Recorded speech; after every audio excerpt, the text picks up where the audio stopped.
And very excited today to sort of, speak to two incredible members of ANDE who have volunteered to sort of be a part of this very short panel to share their experiences.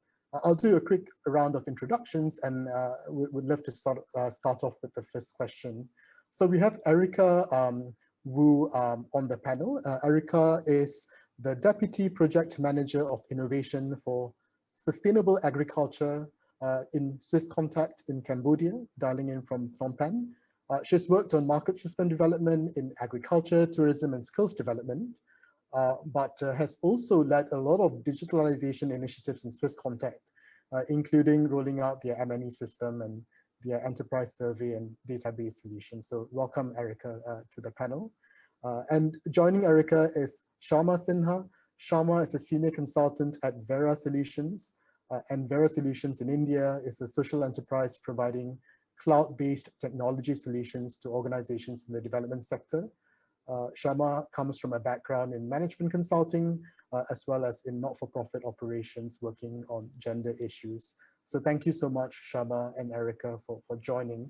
And I wanted to kick us off by really asking the both of you as you reflect on the framework that we had just shared and the different typologies. Where do you think your organization sits within those typologies as you consider the different pathways or different stresses that you have had to face in the last 12 to 15 months? And maybe Shyama, we can start with you. Sure. Thanks a lot, Keeran and Afua, and thanks, Andy, for this opportunity. Hi, everyone. So to answer Keeran's question, and I think I'm speaking from my experience with what we do at Vera Solutions, given the nature of our work, where we mostly deliver technology solutions to organizations making an impact out there, our work is very service delivery oriented. So if I had to think about the matrix that you were just talking about, I feel like Vera has always sort of been in the shift category because the solution is actually mostly Salesforce based, which is a cloud-based platform. Luckily, a huge portion of our work was already online. But because there were aspects of a delivery, and to give some context, the way we deliver projects at Vera is we usually start with a very intense discovery workshop where we speak with all stakeholders, we understand what their needs are, then we do all of this configuration on Salesforce, and we usually end again with an in-person training workshop where we sort of help with user adoption, help them understand how to use the tool. So our work, the delivery cycle is a mix of a couple of in-person touch points and mostly online configuration. So where I usually sat in the shift zone, I would say. But ever since we all have had to work from home, I would say we sort of had to move towards the transform matrix because we had to convert all of the touch points to a remote pattern, and we had to make sure that the way we deliver our projects and the way we help organizations do their work digitally, we also had to include a lot of digital tools in our work. So to give an example, if we had to do the discovery workshops or the trainings, we started using tools like Miro or Zoom or other such tools to sort of enable those conversations and to help us build what they really need. Thank you, Shyama. Sorry, go ahead. I was just adding, after the pandemic, I would hope that we go back to the shift zone because we would absolutely love to have that in-person touch points that we had. So sort of oscillating between shift and transform. Yeah, and that's a really sort of a helpful reflection in that, sometimes you shift between typologies because of external stresses when that's not necessarily the best model that you think can create impact or the right impact for your customers. And so sort of really moving depending on the context is quite a helpful reflection. Erica, over to you. Where do you think the work that you are doing in Swisscontact falls within? Sure. Hi. Good afternoon, everyone. Thanks for this opportunity. So yeah, I think for Swisscontact, we provide the technical assistance and facilitation to the market system enterprise development in various sectors through the donor-funded projects. So we are basically a development agency. So I would say, given the context that we work in agriculture, in skills development, and mainly supports the local government and private sector in the countries. I would say like we are in the enhanced pathway, because majority of our work is still offline, that we have to kind of deliver the project activities. So I think what we focus on is to introduce and enhance the use of the online tools and digitalization to the local government and private sector partners, which will help them like better deliver their service and manage their work. So and this is done through our project activities.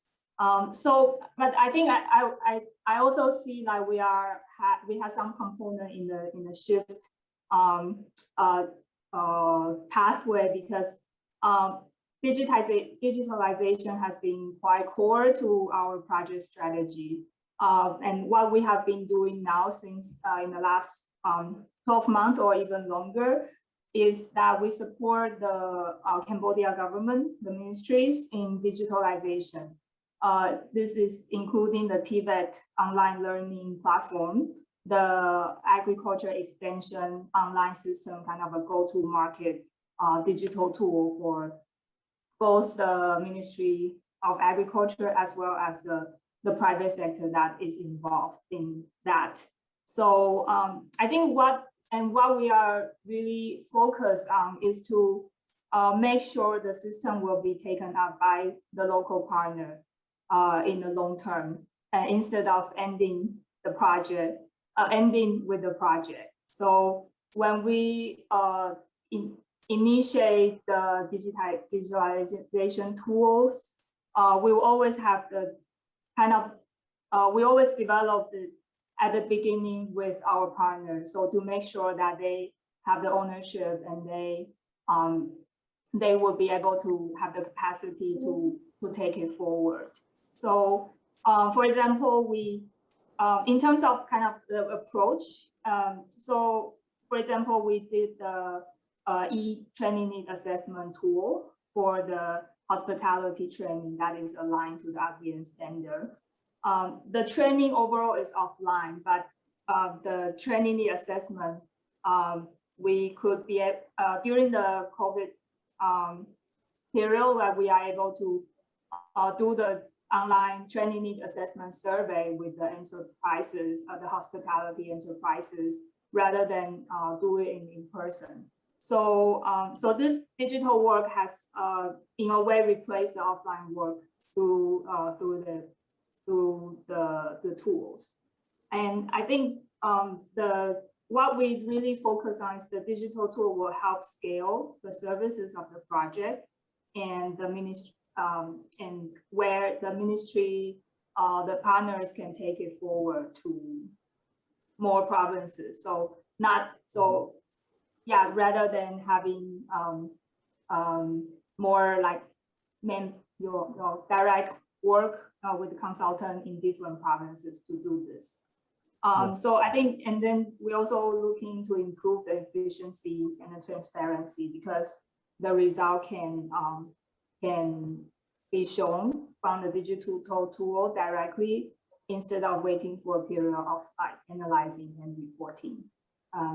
So I'm not sure if you want me to talk more about the tool, or maybe that's a second question that you have. I'm happy to talk.